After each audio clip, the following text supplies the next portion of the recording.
제가 오늘 제가 만난 하나님을, 그분을 말씀드리려고 해요. 여기 계신 분들은 다 주님 믿으시는 분들인가 봐요. 맞죠? 그래서 다들 이렇게 얼굴 표정이 밝고 행복하구나.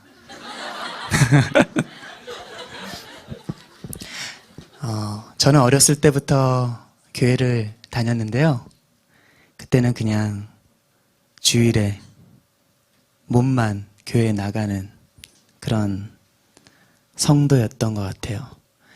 그러다가 제가 주님을 인격적으로 만나게 된 건 20살 중반 때 만나게 되었어요.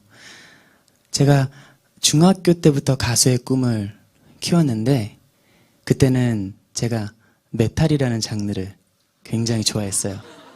저랑 잘 안 어울리죠? 네, 그때는 막 이렇게 목을 혹사시켜가면서 그렇게 노래를 부르고 했는데, 그냥 대학교를 들어갔어요. 그리고 1학년을 재학 중에 그 고등학교 때 알게 된 매니저가 저한테 다시 연락이 왔어요. 아직도 가수할 생각 있냐고. 그래서 가수할 생각 있다고 했어요. 왜냐면 그때는 제가 또 팝, R&B, 발라드 이런 장르를 좋아하게 되어버렸거든요. 계속 메탈을 좋아하지는 않았어요. 네. 지금도 여전히 락은 참 좋아하지만, 그래서 굉장히 큰 회사였어요. 그 회사에 이제 연습생으로 들어갔는데, 그때 참 많이 힘들었었던 것 같아요. 왜냐면 앞이 보이지 않고 계속 연습만 했었으니까. 근데 그 회사에는 굉장히 유명한 남자 그룹 가수가 있었어요. G.O.D라고. 그래서 저희는 G.O.D처럼 잘 나가는 가수가 있는데 뭐하러 또 남자 신인을 내냐 해서 여자 신인이 나왔어요. 그때 나왔던 친구들이 러브라는 친구예요. 전혜빈 씨도 있고 오연서 씨, 그분도 있는. 그분들이 불렀던 노래가 오렌지걸이라고, 그 자기의 정체성을 오렌지에서 찾은 친구들. 네, 농담입니다. 그래서 오렌지걸을 부르는 그 러브라는 그룹이 나오게 되고, 저희는 이제 버림을 받게 돼요. 그러다가 BM이라는 회사에 들어가게 됐어요. 그 회사 사장님께서 내가 앨범을 내줄 여력은 안 되는데 여기 와서 청소하고 연습하라고. 그래서 거기서 청소하고 연습하기 시작했어요. 그 회사에 있었던 가수는 밀크라고 문희준 선배님이 키웠던 가수예요. 우유 속에서 자기 정체성을 찾은 우리 밀크. 네, 이것도 농담이에요. 각자 다 우유가 있었어요. 어쨌든 그 친구들과 또 이제 더원 형님이 그 회사에 있었죠. 그래서 그 형님께 노래도 배우기도 하고 참 재밌게 이렇게 연습하다가 JYP에 이제 오디션이 있다라는 얘기를 듣고 오디션을 봤는데 합격한 거예요. 근데 노을 멤버, 마지막 멤버로 합류하게 됐어요. 처음 멤버들을 딱 봤는데 참 기분이 좋았어요. 왜냐면 다들 노래를 너무 잘하거든요. 다른 회사에 있었을 때는 제가 리드 보컬이었고 제가 이렇게 노래를 이끌어 갔었어야 됐는데, 이 멤버들을 딱 만나는 순간 다 리드 보컬인 거예요. 그래서 이 사람들과 같이 음악을 하면 뭐가 되겠다라는 생각을 하게 됐어요. 참 많이 이리저리 버림도 받고 힘들었는데, 이제 JYP라는 좋은 회사를 만나고 이렇게 좋은 멤버들을 만나서 이제 잘 되려나 보다라는 생각을 하고 있었죠. 그래서 참 많은 투자를 받아서 저희가 1집 앨범을 냈는데 그 앨범이 생각보다 잘 되지 않았어요. JYP처럼 이렇게 큰 대형 기획사는 많은 돈을 우리가 수입을 내지 못하면 회사가 사실 운영이 안 돼요. 그래서 저희는 이제 숙소에서 쫓겨나게 되고 이제 다음 앨범이 나올지 안 나올지 모르게 되는 상황이 닥쳤어요. 그런데 한 프로듀서 형이 그래도 한 번만 더 내보자 해서 2집이 나오고, 근데 그것도 사실 JYP 그 회사에는 만족이 되지 못했고 한 번만 더 해보자 해서 3집이 나왔는데 그것도 그냥 그랬어요. 그러다가 저는 JYP와 이제 솔로 계약을 맺게 됐는데, 그때 당시 또 이제 B라는 우리 월드스타 컴온요 하는 그 지훈이가 이제 JYP랑 재계약을 안 하게 되는 시점이 되면서 저도 같이 이 계약이 되어 있는데 회사에서 이제 다른 회사로 팔려가게 돼요.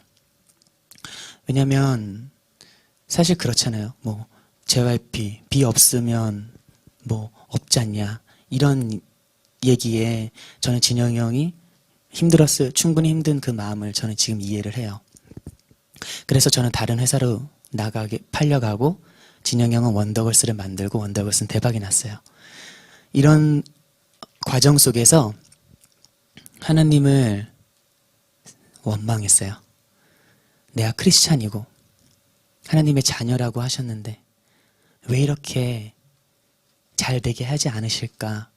나 잘 되게 해주시면 하나님께 영광도 돌릴 거고 하나님 위해서 더 살 텐데 왜 아버지는 이렇게 날 힘들게 할까? 그리고 다른 잘 나가는 친구들을 보면서 참 많은 질투가 제 안에 있었어요. 그때 저는 미제이라는 예배를 알게 됐고 그 예배를 계속 드리면서 조금씩 하나님께서 나를 만지심을 알게 됐어요. 그리고 어느 순간 그 십자가 복음에 대한 그 설교를 들을 때 저는 그 복음 앞에 완전히 무너지게 돼요. 십자가 앞에 서니까 나의 그 더러운 것들이 다 드러나기 시작했어요. 아버지께 하나님 나 잘되게 해주시면 영광 돌릴게요라는 그 고백이 거짓 고백인 거예요. 왜냐면 뜨면 어떤 차를 몰까? 돈을 많이 벌면 어떤 걸 입고 무엇을 먹을까로 나의 생각이 가득 차 있고 그런 내 모습을 하나님이 비춰주셨어요.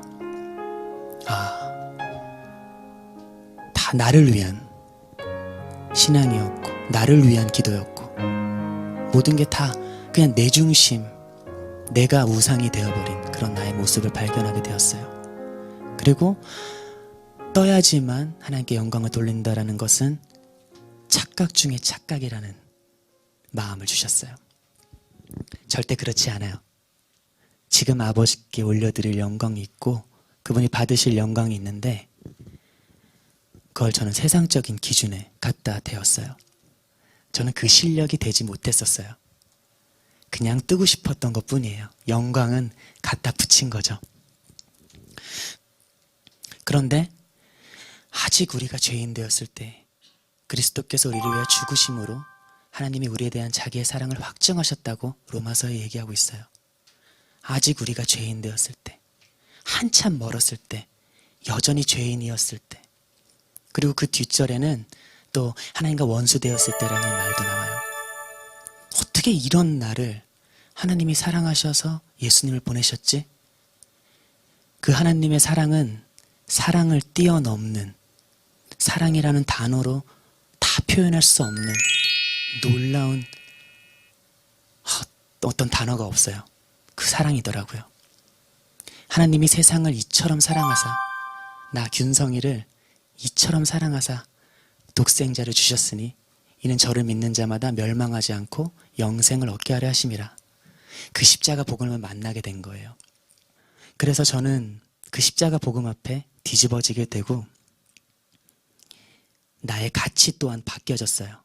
이전에는 인기를 쫓고 돈을 쫓고 어떤 사람들에게 인정받고 싶고 명예나 어떤 이런 것들이 가득 차 있었다면 그것이 완전히 주님으로 바뀌어져 버렸어요. 주님이 나의 최고의 가치가 되어버렸어요. 그 십자가 복음, 그 하나님의 사랑과 은혜에 이제는 반응하고 싶어요. 그래서 정말 잠깐 왔다 가는 세상이잖아요. 이 잠깐 왔다 가는 세상, 주님이 나의 최고의 가치가 되어주시고 내 삶의 최고의 목적이 되어주시고 또 나의 신앙의 근거가 되어주시게 되었어요. 그래서 그 주님을 찬양하는 그 마음을 고백하는 노래를 준비해 왔는데요. 이 시간 아버지께 그 찬양을 올려드리고 싶어요.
사는 것이 아니요 오직 주를 위해 사는 것이라. 주의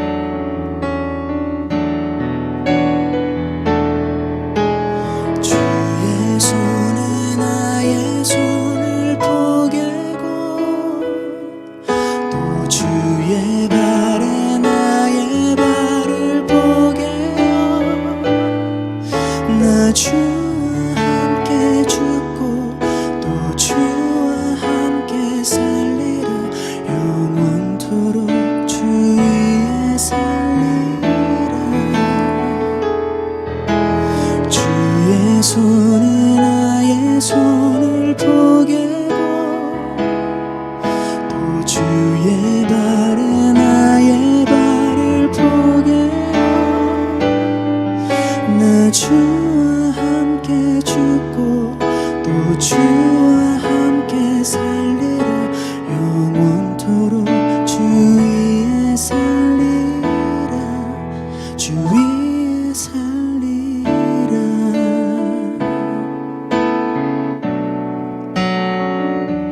주의 손 날 위해 찢기셨고 주의 발 날 위해 박히셨으니 이제는 내가 사는 것이 아니요 오직 주를 위해 사는 것이라.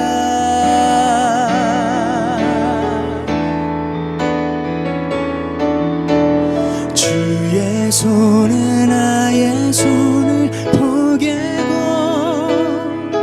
또 주의 발에 나의 발을 포개어 나 주와 함께 죽고 또 주와 함께 살리라.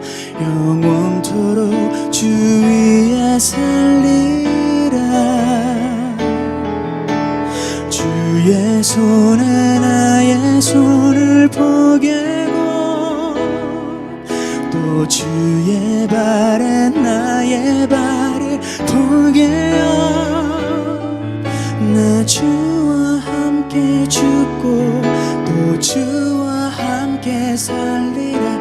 영원토록 주 위에 살리라. 주 위에 살리라.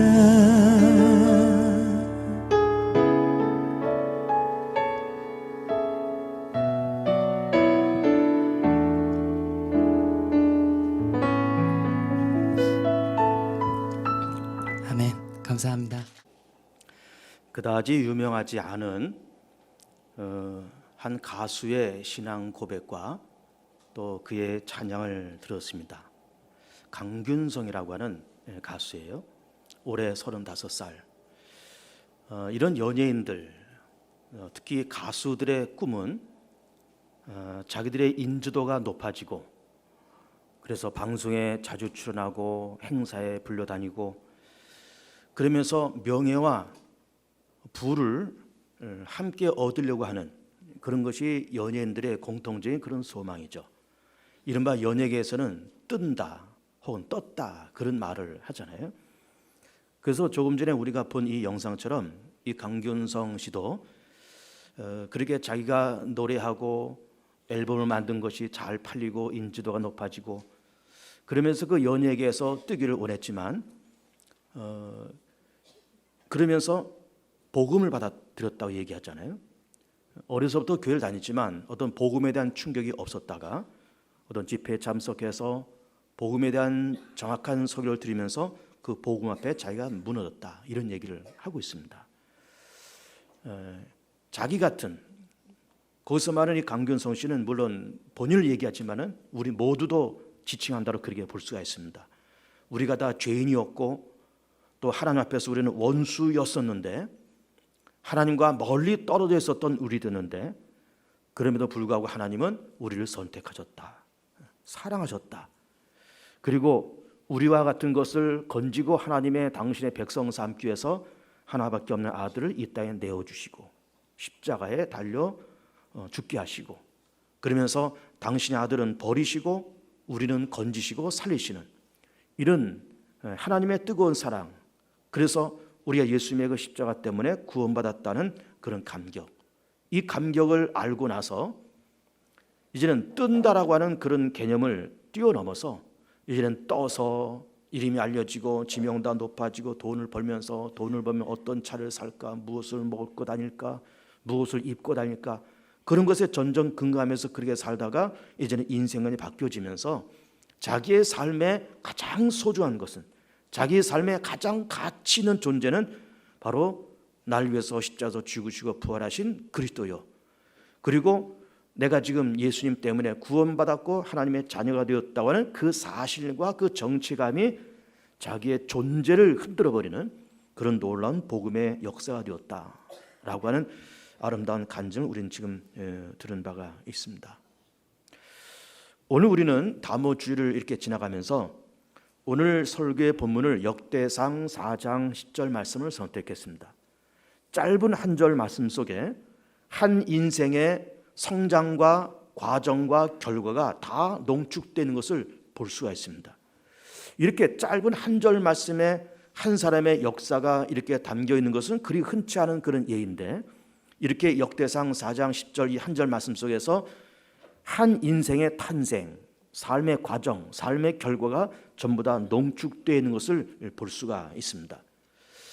야베스라는 사람이 있었다는 겁니다. 대략 그냥 다윗과 솔로몬 시대에 살았던 인물이었다고 그렇게 보여집니다. 야베스라는 사람이 태어나서 하나님 앞에 기도하기를, 하나님이여 내게 복을 주시려거든 나의 지역을 넓혀주시고 주의 손이 나를 도와셔서 환난에서 벗어나 근심이 없게 하소서, 그렇게 기도했더니 하나님께서 그의 기도를 응답하셨더라, 그런 말씀이 기록이 되어 있는 거예요. 그런데 한 인물의 성장과 삶의 과정과 결과라고 지금 말씀드리고 있으면서 우리는 이 4장 10절의 이 한 절 말씀에 녹아있는 이 주인공의 이름을 한번 주목해 볼 필요가 있습니다. 야베스라는 이름을 갖고 있었다는 거죠. 야베스. 여러분, 야베스라는 말의 본래의 뜻은 고통이라는 말이에요. 고통. 참 놀라운 얘기 아닙니까? 부모가 자식을 낳아서 그 이름을 고통이다 이렇게 줬다는 거예요. 부모가 자식을 낳으면 이름을 지으면서 대체로 무슨 장명수에서 짓기도 하고 혹은 부모가 짓기도 하고 할아버지가 짓기도 하고 다 그렇지 않습니까? 그러면 기왕에 이름을 지을 바에야 좋은 이름을 짓는 거예요. 복복자가 들어간다든지 길자가 들어간다든지 어지린자가 들어간다든지 맑을 정자가 들어간다든지, 그러면서 좋은 이름을 다 그렇게 지어주는 거예요. 그래서 복이라는 이름을 넣어주면서 복 있게 살아라, 맑을 정자를 주면서 맑고 깨끗하게 살아라, 그러면서 자녀들한테 이름을 좋게 지을 텐데 부모가 아이를 낳으면서 고통이다 이렇게 줬다는 거예요. 참 놀라운 얘기 아닙니까? 그러면 이 야베스의 부모가 이 야베스에게 왜 야베스라고 하는 이름을 주었을까? 왜 고통이라는 이름을 주었을까? 성경에서는 그 말씀을 논하고 있지 않지만 어쨌든 말씀을 깊이 묵상하면서 거기에는 두 가지 이유가 있을 것 같다라는 생각을 갖게 됩니다. 첫 번째는 아마도 이 야베스의 어머니가 이 야베스를 낳으면서 난산을 했을 거다 이렇게 보는 거죠. 아주 힘들게 어렵게 낳았을 거다 이렇게 생각이 드는 것이고, 두 번째는 야베스가 태어났을 때 그 집안의 환경이 굉장히 어렵고 고통스러웠던 환경 속에서 이 야베스가 태어났을 것 같다, 이런 두 가지 추측을 하면서 그 추측이 거의 틀림없이 맞을 거라고 그렇게 보여집니다. 어쨌든 부모가 그렇게 난산을 했던 어려운 환경에서 그렇게 태어났던, 그러면서 야베스가 점점 성장할 것 아닙니까? 이제는 우리로 얘기한다 그러면은 어린이집 다닐 때가 되고, 그다음에 국민학교 다닐 때가 되고, 그리고 중학교 고등학교 다닐 때 되고, 이러면서 이제는 영유아기를 거쳐서 초등과정 중등과정 이렇게 지나가면서 이 야베스가 자기의 모습을 들여다보고 가정 환경을 이렇게 들여다봤다 이렇게 보는 거죠. 그러면서 하나님, 내가 고통스러운 삶의 환경에 이렇게 태어났고 또 태어나서 보니까는 참 고통스러운 가정 속에서 그렇게 태어났는데, 어떤 사람은 태어나자마자 금수저를 물고 태어나는 사람이 있는가 하면은 어떤 사람은 태어나자마자 흙수저를 물고 태어나는 사람이 있는데, 나는 흙수저를 물고 태어났군요. 난 고통 속에서 태어났군요.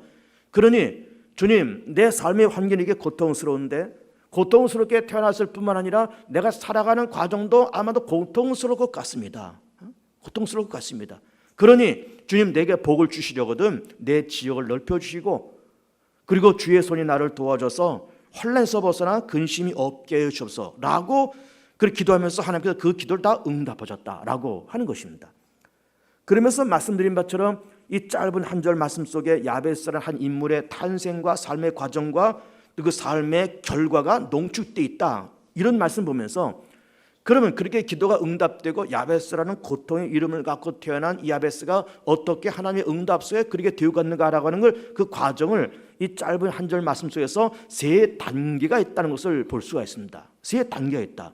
그 세 단계는 첫 번째는 자아인식, 두 번째는 부르짖음, 세 번째는 하나님의 응답. 이런 3단계의 과정이 이 한 절 말씀 속에 녹아있다 이렇게 볼 수가 있는 겁니다. 첫 번째는 자아인식의 단계입니다. 자기 자신을 아는 거죠. 야베스가 자기 부모가 자기를 고통 속에 낳았던 아니면 삶의 환경이 고통스러웠던 그러면서 이게 내가 고통 속에 태어났고 내가 좀 철들면서 집안 환경을 보니까는 정말 이 집안이 정말 고통스러운 집안이로구나. 그러면서 이대로 이렇게 살다가는 역시 나는 내 이름같이 고통스럽게 내가 세상을 살 것만 같구나 라고 하는 인식이 들었다 이 말이에요. 인식. 여러분이 인식된다는 것은 굉장히 중요한 겁니다. 사람이 어떻게 성장하느냐, 사람이 어떻게 성숙한 사람이 되어가냐라고 할 때 먼저 자인식의 단계에서부터 시작이 되는 거예요. 내가 누구냐, 어떤 존재냐, 내 삶의 환경이 어떠하냐.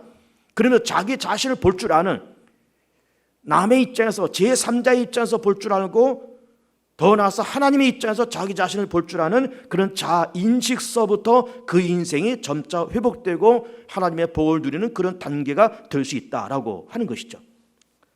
조금 전에 우리가 강균성 씨의 그 찬양과 간정을 들었지만 이 사람도 적지 않은 나이를 지금 30 중반을 이렇게 지나가면서 자인식이 든 거예요. 그래 내가 정말 이 연예계에서 가수로서 뜨고 싶은데 그런데 복음의 설교를 들으면서 마음에 충격이 들어가면서 자인식이 들어간 거예요. 어떤 인식이 들어갔을까요? 내가 사실은 내가 하나님 앞에서 죄인이었구나. 내가 뜬다 안 뜬다를 둘째치고 내가 뭐 부잣집에 태어났냐 가난한 집에 태어났느냐 내가 지금 가수를 꿈꾸느냐 그걸 떠나서 내가 본래는 죄인이었구나. 내가 본래는 원수였구나. 내가 본래는 하나님께로부터 멀리 떨어져 있는 사람이었구나 라고 하는 자인식을 가지면서 그러면서 그런데 하나님이 나를 사랑하시고 선택하시고 불러오셔서 예수님의 십자가 공로를 통해서 나를 건져서 당신의 백성 삼으셨다는 이런 깨달음 자인식의 단계에서부터 이 강균선이라는 인물이 만들어지고 다듬어져 가고 있다는 것을 볼 수가 있는 거예요. 여러분 자인식한다는 것은 굉장히 중요한 겁니다. 저도 이제 목회를 어지간히 이렇게 해오면서 여러 부류의 우리 교인들을 우리가 보잖아요. 보면서 예를 들어서 어떤 A라는 어떤 집사님을 이렇게 놓고 보면 참 모든 것이 다 좋고 별 문제가 없는데 내가 볼 때 이 A라는 집사님은 그것만 좀 스스로 깨닫고 그것만 좀 바꾸고 그것만 좀 이렇게 자기가 좀 깨달아서 잘만 만들어가면 참 좋은 사람이 될 것 같은 그런 것이 눈에 보이는 거예요. 딱 보이잖아요. 그 사람의 어떤 약점, 결점 하나만 좀 바꾸면 잘 될 것 같은 어떤 성질을 바꾼다든지 생활 습관을 바꾼다든지 뭐 이렇게 뭘 좀 끊고 새롭게 간다든지 뭐 한 가지만 좀 바꾸면 좋을 것 같은 그런 사람들이 있지 않습니까? 그런데 그걸 좀 말해주기가 참 어려운 거를 느껴가는 거예요. 왜 그런가 하면은 제가 신학교를 졸업하고 신학교 같이 졸업한 친구 가운데서 그 사람도 이제 나하고 거의 비슷한 나이를 걸어가고 또 목회도 해오면서 또 나도 목사고 그 사람도 목사의 입장에서 내가 그 사람을 바라보면서 이 사람 좀 요걸 요렇게 좀 바꾸면 더 목회가 잘 되고 풍성해지고 참 좋을 것만 같다 이렇게 생각이 돼서 뭐 허물없이 같이 신학 공부도 같이 하고 뭐 그 사람도 목사가 나도 목사이기 때문에 그래서 허물없이 내가 자네한테 좀 미안하지만 이런 얘기 좀 해주고 싶다. 그러면서 이런 거는 이렇게 이런 거 이렇게 좀 바꾸면 너 목회가 더 풍성해지고 더 좋아질 것 같다. 이렇게 조언을 했더니 그럼 그 조언을 참 기쁘게 참 고맙게 받아들였으면 좋을 텐데 그것 때문에 사이가 더 소원해진 그런 경험을 해본 적이 있어요. 그래서 그 이후로부터는 남의 허물과 남의 약점을 난 그냥 얘기하고 또 그걸 인식하면서 고치고 이렇게 하면 참 좋을 것 같은데 이렇게 남의 허물과 남의 약점을 얘기해 준다는 것이 이게 참 쉬운 일이 아니로구나라는 생각을 갖게 된 거예요.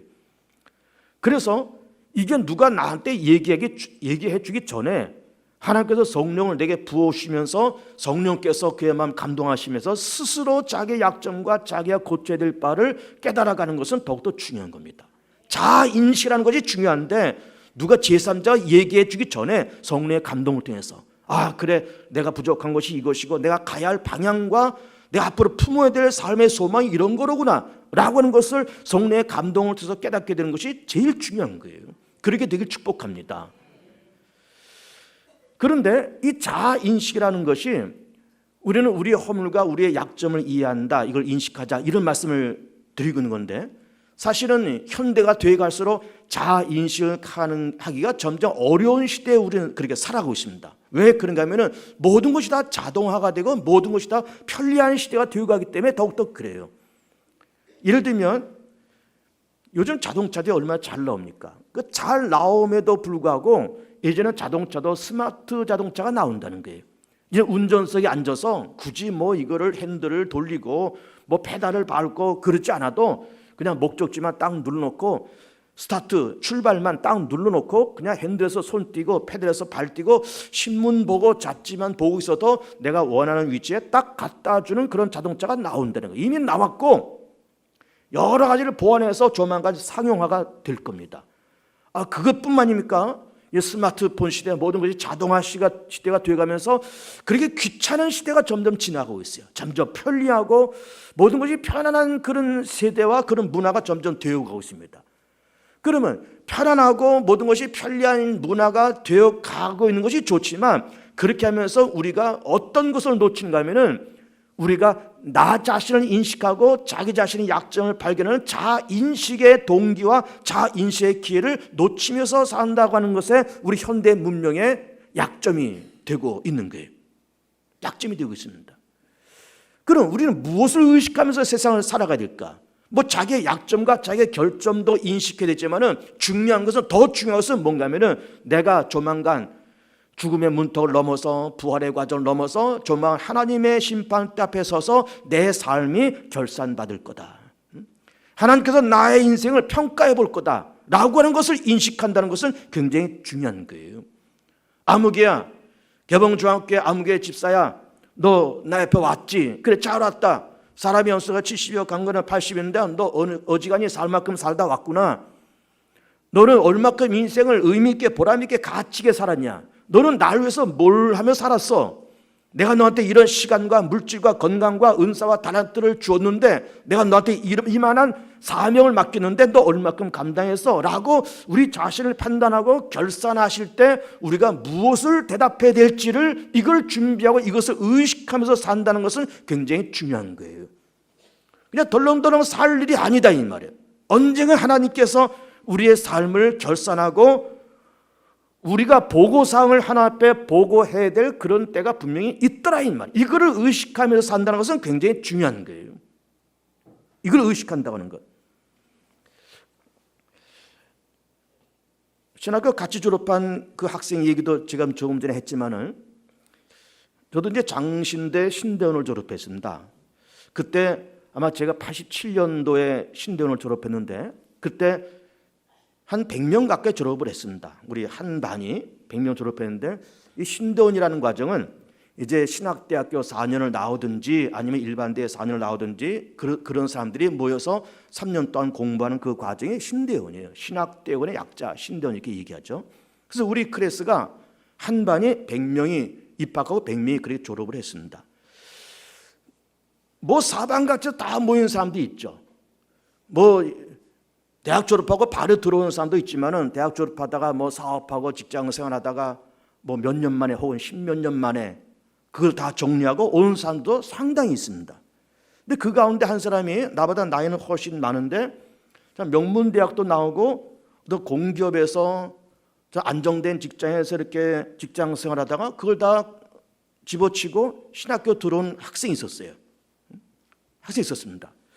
그래서 우리 동료들이 그분한테 그래 물어봤어요. 아니 뭐 나이도 이제 뭐 중년의 나이를 지나가고 뭐 명문대학도 나오시고 이렇게 뭐 그렇게 안정된 직장에 다니시면서 그렇게 다니시다가 뭐 이렇게 적당할 때 은퇴하시고 좀 평안하게 노후도 지내시고 그러시지 뭐 이렇게 다 그걸 다 걷어치고 신학에 들어오셨습니까? 라고 이렇게 물었더니 그분이 하는 말이 자기가 그렇게 직장생활 열심히 하다가 어느 날 갑자기 뒤통수를 뻥 하고 얻어맞은 그런 경험을 받았다는 거예요. 그러면서 갑자기 내가 열심히 살아오냐고 살아왔는데 그런데 내가 조만간 내가 세상 떠나서 하나님의 심판대 앞에 딱 서서 하나님 앞에 내가 보고사항을 갖다 바쳐야 될 텐데 뭘 보고해야 될지를 모르겠다는 거예요. 그래서 정신을 번쩍 차리면서 직장을 그만두고 신학교에 들어왔다. 이런 얘기를 하는 겁니다. 물론 우리가 하나님 앞에 보고사항이 있기 위해서 뭐 멀쩡한 직장, 멀쩡한 직업 다 버리고 다 신학교 뛰어들어가서 다 목사 되고 목회해야만이 꼭 보고사항이 있다라고 하는 건 아니에요. 어쨌든 이 모양 저 모양으로 우리가 세상을 살면서 내가 언젠가는 하나님의 나라에 들어가서 하나님의 심판대 앞에 가서 무엇인가 보고할 것이 있는 결산을 하면서 그야말로 달란트 비유처럼 정말 가짜로 남길 수 있는 그런 보고사항이 있어야 되고 그런 때가 분명히 있다는 것을 의식하면서 산다는 것은 굉장히 중요한 얘기입니다. 굉장히 중요한 얘기예요. 두 번째로는 부르짖음입니다. 야베스가 자기 이름이 고통이고 자기가 삶에 살아가는 과정도 고통이고 앞으로 살아갈 날도 고통스러웠다는 것을 인식했다는 것입니다. 첫 번째는 인식이고 그리고 두 번째는 부르짖음이에요. 그러면서 기도하지 않습니까? 오늘 본문에서 하나님이여 내게 복을 주시려거든 내게 삶의 지경을 넓혀 주시옵시고 여호와의 손이 임하셔서 환난에서 벗어나 근심이 없게 해달라고 그렇게 몸부림치면서 기도했을 겁니다. 오늘 짧은 한 절 말씀 속에서 이 4장 10절 말씀 속에서 짧은 한 절 말씀으로 야베스의 기도를 지금 이렇게 담고 있지만은 사실은 이 한 절 말씀 속에 야베스의 눈물과 땀과 금식과 고통과 애씀이 엄청나게 녹아 있다라고 우리는 그렇게 볼 수가 있어요. 아마도 건성건성 기도하는 것이 아니었을 거예요. 몸부림치면서 기도했을 거예요. 금식하면서 기도했을 것이고 작정하면서 기도했을 것이고 밤과 낮을 가리지 아니하고 정말로 자기의 살을 뜯어가면서 자기 옷을 찢어가면서 몸부림치면서 그렇게 기도했을 거예요. 하나님 내가 야베스고 살아가는 환경도 야베스 앞으로도 야베스가 될 것 같습니다. 이렇게 살다가 이렇게 죽어야 되는 겁니까? 몸부림치면서 복을 달라고 삶의 지역을 넓혀달라고 환난에서 벗어나 근심이 없게 해달라고 주의 손이 나를 도와달라고 몸부림치면서 그렇게 기도를 했을 겁니다. 그런 기도만 했을까요? 그렇게 기도하면서 구체적으로 어떤 삶의 변화와 구체적인 삶의 실천도 있었을 거예요. 무엇을 새롭게 시작했다든지 좀 더 열심히 그렇게 일을 했다든지 어떤 삶의 실천과 변화도 분명히 있었을 거예요. 뭐 입으로만 고백하고 입으로만 기도하고 상가로만 기도하고 그렇게 했던 것이 아니라 어떤 삶의 구체적인 실천과 변화와 움직임도 있었을 거다라고 그렇게 하는 거예요. 가끔 보면 70 넘은 할머니 할아버지들이 운전면허를 따려고 운전학원을 다니는 분들을 가끔 봅니다. 근데 이분들의 얘기를 공통적으로 들어보면 오래전부터 운전을 좀 하고 싶었다는 거죠. 오래전부터 운전면허를 좀 따고 싶었는데 40대 50대 지나가면서 좀 겁도 나고 에이 뭐 조만간 내가 늙을 텐데 뭐 이 나이에 무슨 운전면허야 그냥 뭐 남이 모는 차 버스 타고 다니고 지하철도 공짜인데 그러고 다니다가 뭐 그러고 다니면서 살면 되는 거지 그렇게 생각하다가 그러면서 70이 넘었지만은 어느 날 문득 생각 들면서 아니다 한번 지금이라도 한번 시작해보자 그러면서 그때 70 넘은 할머니 할아버지들이 그렇게 시작을 하는 거예요. 그런 걸 가끔 보는 겁니다. 그러니까 막연히 뭐 10년 전 20년 전에 면허 좀 한번 따봤으면 좋겠다라고 생각하고 그 생각이 맴돌다가 결단을 내리면서 그 노인분들이 학원을 다니면서 운전면허를 따는 거예요. 그리고 또 차를 몰고 다니는 거예요. 야베스가 그렇게 했다는 겁니다. 내가 고통이다. 내 삶의 환경도 고통이고 앞으로도 내가 고통스러운 삶이 될 것 같다라는 인식을 가지면서 그러면서 하나님 앞에 기도하면서 몸부림치는 기도를 했고 그것이 입으로만의 기도가 아니라 그러면서 구체적인 삶의 실천으로 옮겼을 거다라고 그렇게 여겨지는 거예요. 더 열심히 살았을 것이고 새로운 일을 시작했을 것이고 생각으로만 마음으로 있었던 그 일을 그냥 생각으로만 끝난 것이 아니라 구체적인 실천과 구체적인 과정으로 분명히 옮겼을 거다라고 그렇게 생각이 드는 거예요. 오늘 다모주일 12월 첫 주일에 주 앞에 나온 우리 사랑하는 개봉중의 모든 성도들께서는 먼저 성령의 감동을 통해서 먼저 자아인식이 있길 축복합니다. 아, 그렇지, 나의 결점은 이것이고 내 약점은 이거야, 나의 문제점은 이거야, 이걸 깨닫고 기도하고 구체적인 삶의 어떤 실천과 결단으로 바뀔 수 있는 이런 작업이 분명히 필요하다라고 하는 것입니다. 박스 기도를 하세요. 박스 기도를. 제가 여러 번 말씀드렸잖아요. 박스 기도에서 응답받은 분들의 간증을 저는 많이 듣고 저 역시도 응답 속에 그렇게 살아가고 있고 내가 하나님 앞에 기도해야 될 내용, 가족을 위해서, 교회를 위해서, 내 사명을 위해서 또 중보 기도할 내용들을 다 적어서 A4 용지에 다 적어서 이 A4 용지 앞뒤로 빽빽하게 적어서 이거 2장, 석 장, 넉 장, 5장 쭉 써서 이거를 매일매일 반복하라고요. 매일매일. 외워지지 않으면 그냥 들고 읽어도 괜찮습니다. 매일 한 번 기도하고 또 2번 기도하고 그 다음날 기도하고. 여러분, 이 박스 기도를 매일 하루에 한 번 하면은 1년이면 365번이고 10년 하면은 3,600번을 하는 거예요. 10년은. 하루에 2번 하면은 10년 하면은 7,000번을 넘게 하는 거예요. 그러면 3,000번하고 7,000번 넘게 하는 그 기도를 하나님께서 마다하시겠습니까? 그 기도를 물리치시겠습니까? 그 기도를 모른다고 말씀하시겠습니까? 응답하시면서 그래, 네가 그렇게 부르짖고 그렇게 내가 몸부림치니 내가 응답하마 라고 하나님의 기쁨의 응답이 분명코 있게 될 줄로 믿습니다. 세 번째 마지막은 응답이에요. 자아인식, 몸부림치는 기도, 부르짖음, 그 다음에는 응답인 겁니다. 구하면 주시고 찾으면 찾아지고 두드리면 열릴 것이고 부모의 기쁨은 자식이 잘 되는 것이고 하나님의 기쁨은 성도들이 잘 되는 거예요. 하나님이 우리를 다 부르셨다고 말씀드렸지 않습니까? 우리가 죄인 되었을 때, 원수 되었을 때, 하나님과 아무런 관계 없었을 때, 하나님과 멀리 떨어졌을 때 하나님 그럼에도 사랑하시고 선택하시고 불러오셨잖아요. 그래서 예수님의 십자가 공로를 통해서 우리 하나님의 거룩한 백성 삼으셨잖아요.